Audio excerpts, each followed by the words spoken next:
So that next example is just plugging in some formulas, so it shouldn't be too bad.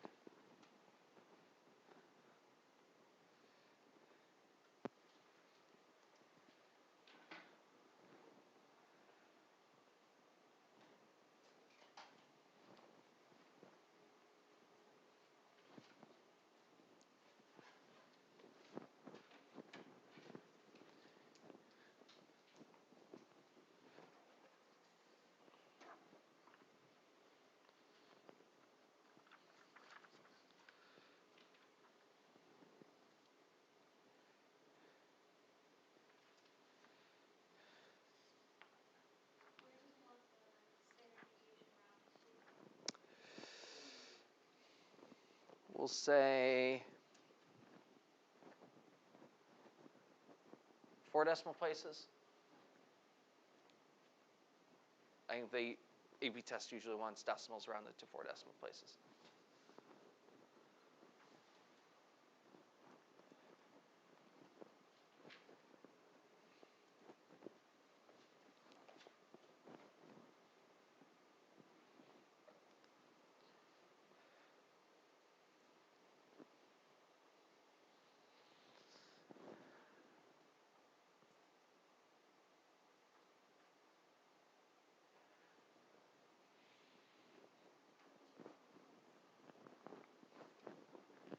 Hopefully you were able to figure out that n was 21. And p is 1/3 probability of a success.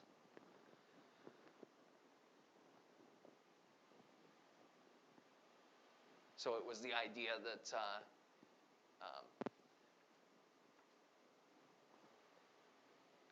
two of the bottles are one type of water and one of them is the other type of water, and picking apart which one it is. So if it was just by guessing, and we're using a mean here, so that means what we're talking about is kind of an expected value.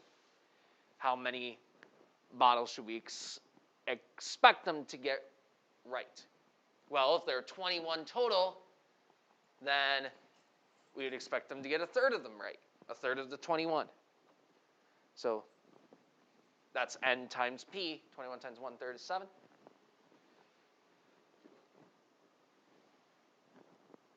And then our standard deviation.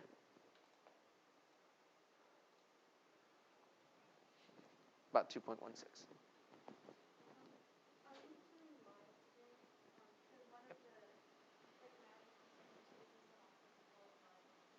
Should be there. Oh man, is it? Okay, hold on.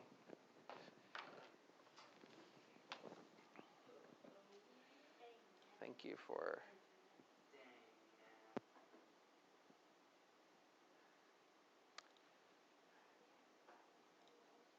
What I think is that it's there and then it's not on the playlist. I didn't add it to the playlist.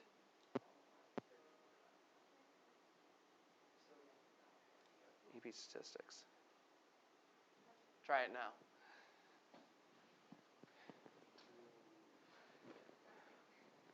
All right. We know this is binomial because the two key things we should have, is a set number of trials and the probability of a thing happening. And we're keeping track of whether the thing happens or not. So our variable is the number of correct guesses. That is our success. So we got a set number of trials, and we're keeping track of how many successes we have. And that probability of a success stays the same throughout. Now, sometimes these binomial calculations can get really, really, really, really messy and complicated. So sometimes we're going to use an easier distribution.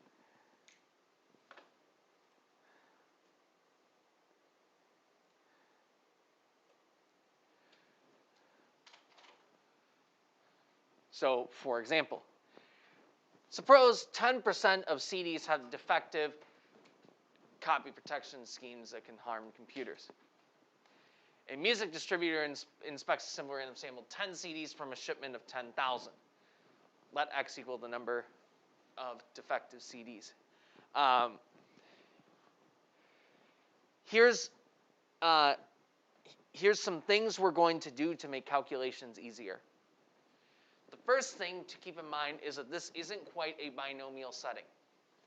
The reason that is because I'm picking the first CD. So we have number of CDs. We're picking out of the group of 10,000. And it looks like our probability of the thing happening is 0.1. So if 10%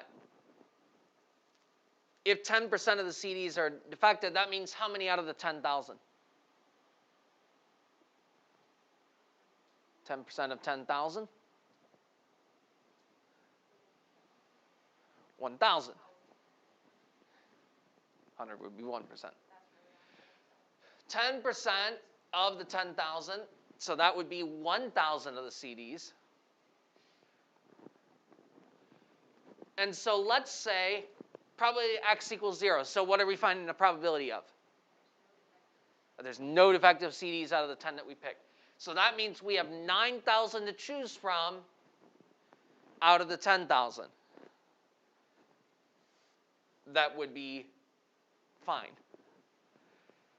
But then, after we pick the next one, how many do we have to choose from?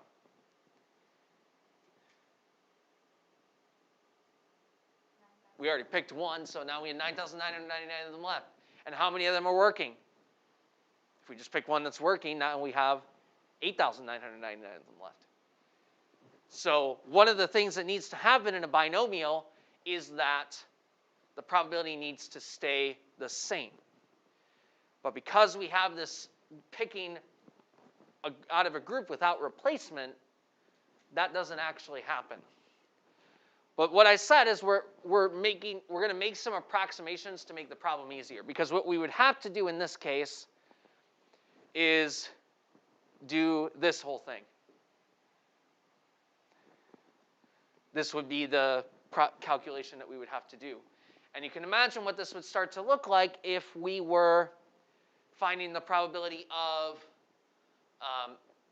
a sample of 100 CDs.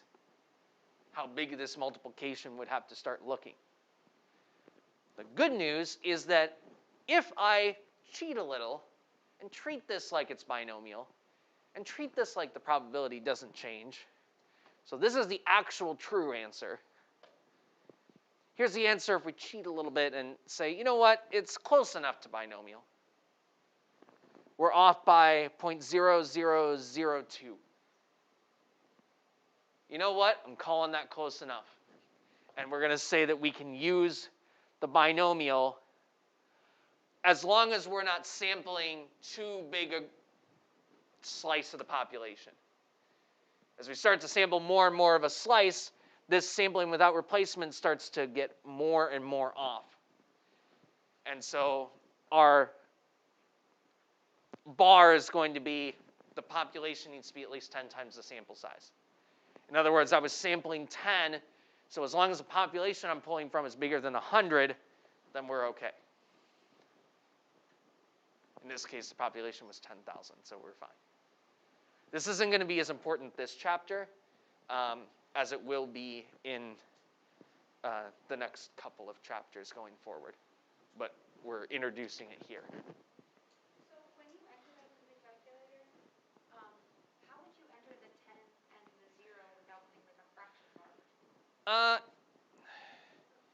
It's a different place in the calculator. I will talk about it if I have time today. If I don't have time today, I'll talk about it next week. I'll probably have a day where I just go through stuff on the calculator for this chapter.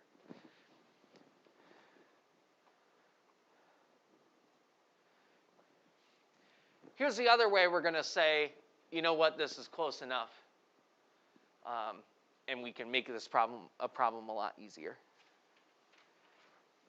is that here are these binomial distributions. In other words, n is 10, p is 0.8. What we're doing here is, here's probability 0, probability 1, probability 2, probability 3, all the way up to the probability of all 10 happening.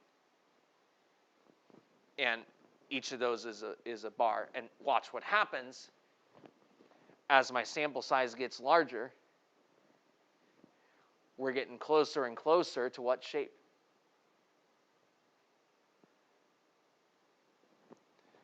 We start getting closer and closer to that normal curve. And so as my sample size gets larger, I get closer and closer to using a normal distribution. And so these formulas start to get, for a normal distribution, all we have to do is do z-scores and like normal CDF, which can make things a whole lot easier than putting in a really complicated formula. For example, let's say I take a sample of 500 people with p equals 0.8.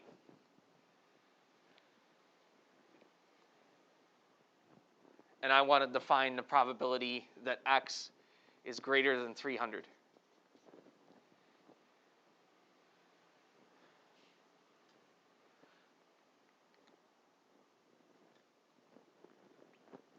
Or let's do x is greater than 400 actually.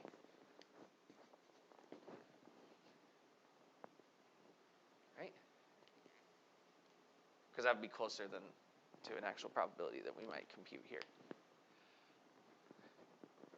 Think about what we'd have to do to actually calculate this probability. Because with binomial, we have to go one possibility at a time. So what are the different ways we could be greater than 400? Start listing them. 401.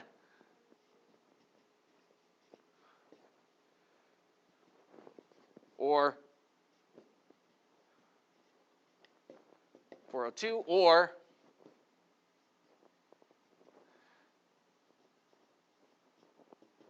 and then just keep going. And so we'd have to do, for probability x equals 401, we'd do 500, choose 401. Who wants to do 500 rows of Pascal's triangle to figure out what 500 choose 401 is? And then times probability of it happening, 0.8 to the 401, 401 times that it happens, times 0.2 to the 99 times that it doesn't happen. And then we'd have to do this 100 more times. Or we can say, you know what, this is going to look really, really, really close to a normal distribution. So instead of that, we're going to say that this is a normal distribution and use our mean and standard deviation formulas. So our mean would actually be 400, 500 times 0.8, and then our standard deviation would be square root of NPQ. And this happens as my sample gets larger and larger. So our condition that we can use this is going to be that n times p and n times 1 minus p are both at least 10. Another way to put that is that my expected count of successes and expected count of failures. So 500 times 0.8 would be 400. That means on average I would expect 400 successes and 100 failures on average. So both of those numbers need to be at least 10. Again, not as important in this chapter. Going to be more important in the coming chapters. I just want you to keep it in mind. Let's look at an example of this so that you see what I mean a little bit more.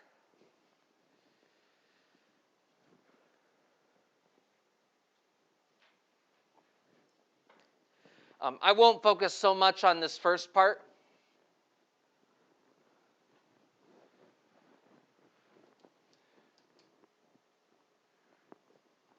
I'm just going to make note of, okay, first things first, we need a specific number of trials.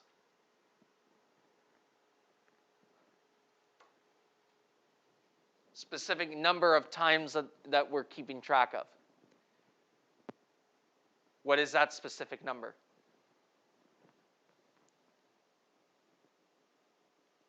How many different opportunities are there for the thing that we're keeping track of to happen? 2,500. What is the thing we're keeping track of? What's the success and failure? What's the thing happening and thing not happening here?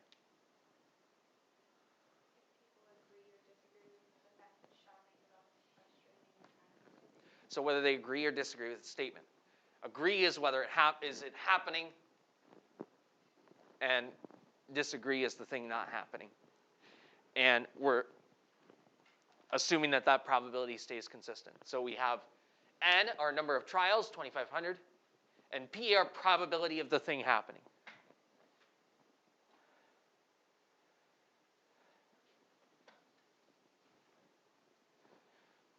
And once again, we're finding the probability here that X is greater than or equal to 1520 or more. So greater than or equal to 1520. And like I said earlier, you thought this was hard. This one's even harder. And I'm betting that the calculator isn't even going to be able to do it with the binomial. It's going to give an overflow error because 2,500 choose 1520 is going to be too big a number for the calculator to be able to do. So I don't think it's going to be able to do it. So what we're going to do instead is we're going to say, you know what, this is going to be close enough to a normal distribution. So we're going to use our normal distribution stuff instead. As long as the number of successes and failures we would expect are both at least 10. So how many successes are we expecting here? So in other words, we're asking how many people are we expecting to agree with the statement? How'd you get 1,500? 2,500 times 0.6. That's N times P. And that leaves the rest of them, 1,000, we would expect to disagree. Those are both at least 10. So we can use a normal distribution.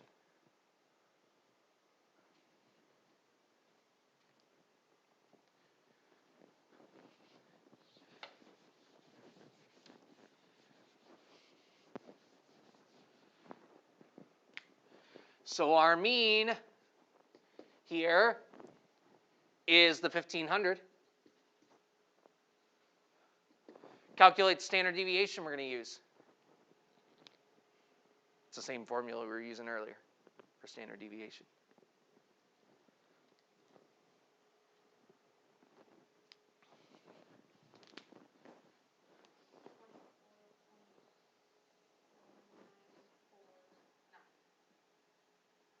Okay, I'll use 24.5 just for drawing the curve.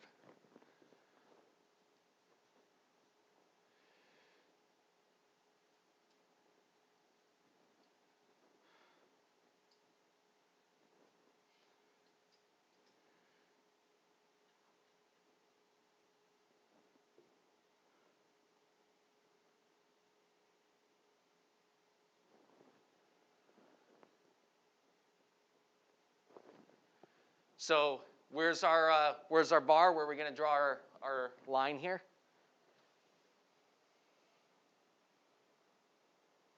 What's our kind of endpoint we're interested in?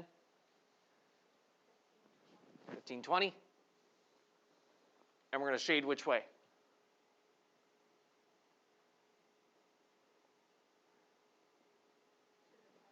To the right, because we want greater than or equal to. So that means we want to know this space. And now you know how this goes. There's mean and standard deviation. There's your z-score, 0.82, which should make sense because it should be between 0 and 1 here.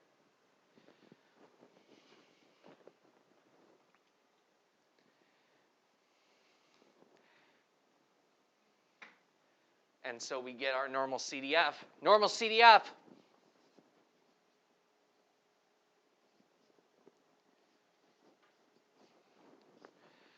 If we're doing the calculator, normal CDF, what's our lower? It's our value farthest to the left we can have.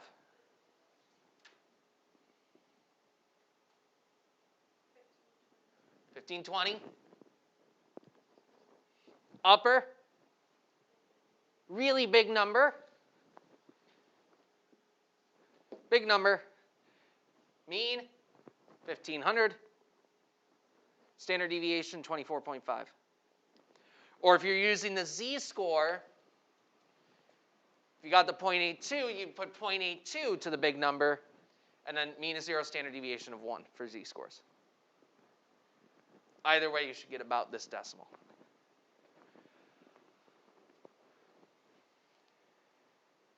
Which, again, is not quite the actual answer, but the actual answer would take a lot of computing power to calculate. And won't be that far off anyway. So a lot of times we'll turn a binomial situation when the numbers get really big, like we're taking a big sample like this, and we're keeping track of whether they do a certain thing or not. A lot of times in that case, we're going to use a normal distribution instead. That's coming in the next couple of chapters, mostly in chapter 8 and chapter 9.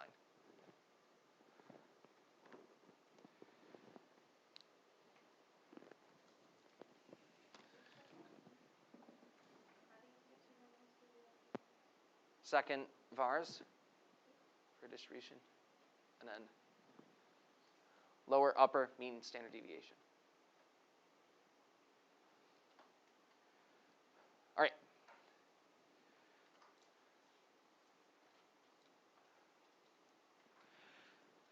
Next type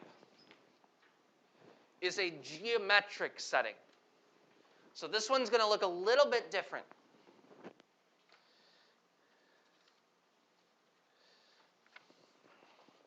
The geometric distribution, the difference is we're still have a thing that we're keeping track of, either success or failure. Either the thing happens or it doesn't.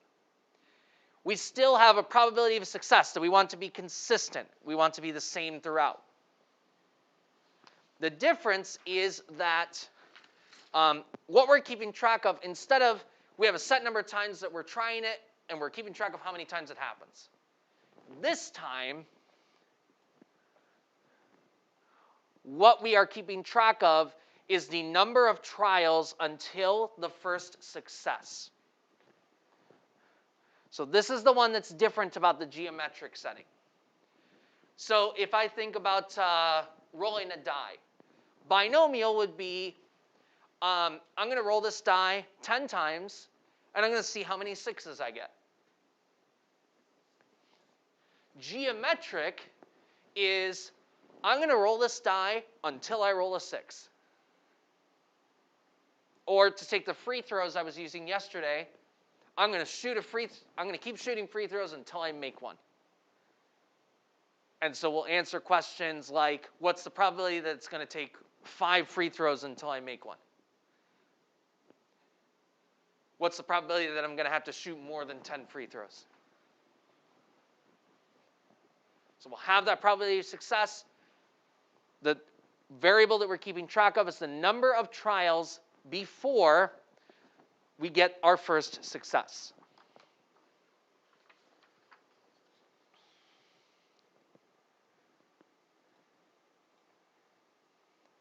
So that's defining the variable.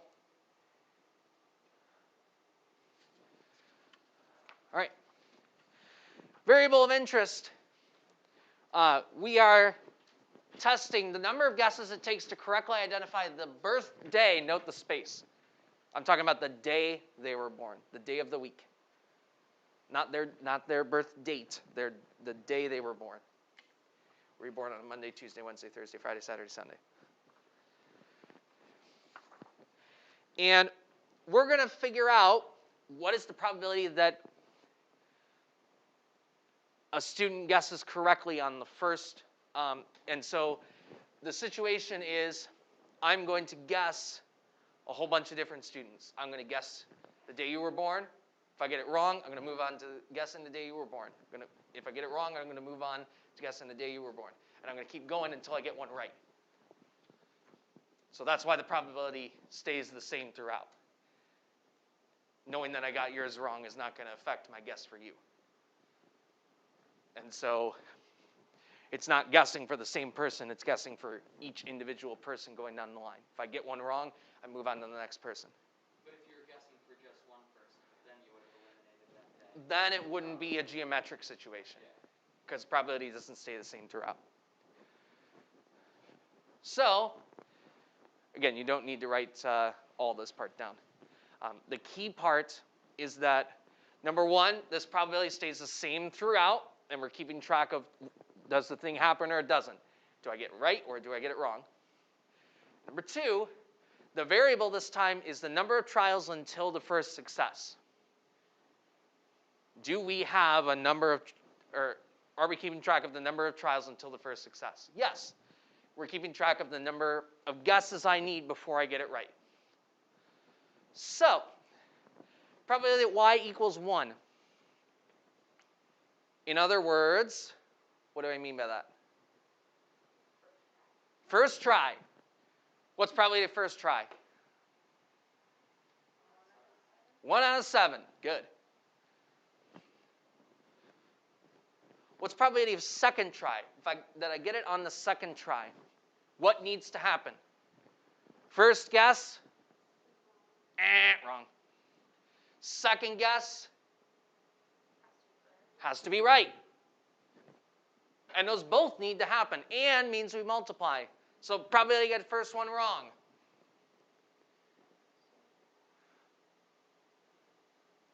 How many wrong guesses out of how many days of the week here? 6 out of 7.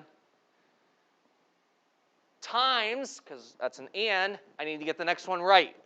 What's probability to get the next one right? 1 out of 7.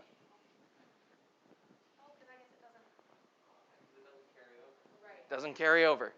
That's the key part of geometric, is that it stays the same. Now, let's see if we probably get the third one right.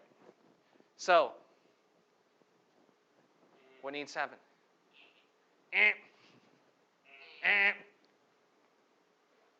Yes! Got it. So, what are we multiplying? 6 out of 7 times 6 out of 7, both wrong, times 1 out of 7. Right. And so the probability that y equals k, so let's say it takes me 50 guesses. On the 50th guess, I get it. That means how many has to be wrong? The first 49. So I'm multiplying which probability? Which one was probability of getting it wrong? 6 out of 7. 49 times, so to the 49th.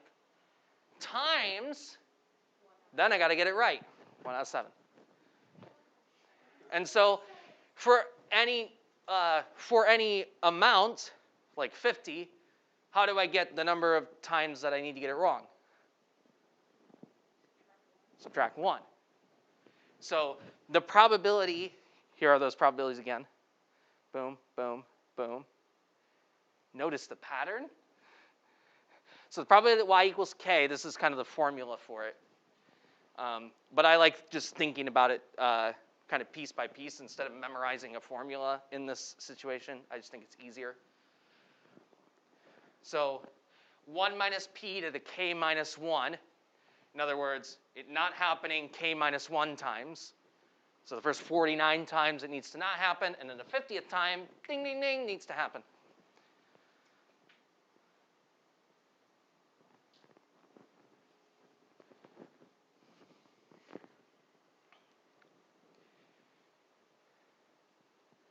Now, if the probability is 1 over 7,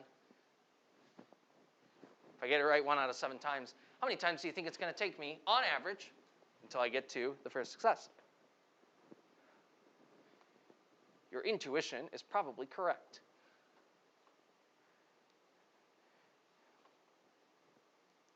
The table is hypothetically infinite. Hypothetically, I could just get them all wrong forever. I hope not. It would grow to be insanely unlikely too. Yes, it would. Exactly. This, it's what we call in algebra an asymptote. Not quite getting to zero, but being very close. Oh, I remember that now. Cool. Most likely value is 1. It's very skewed.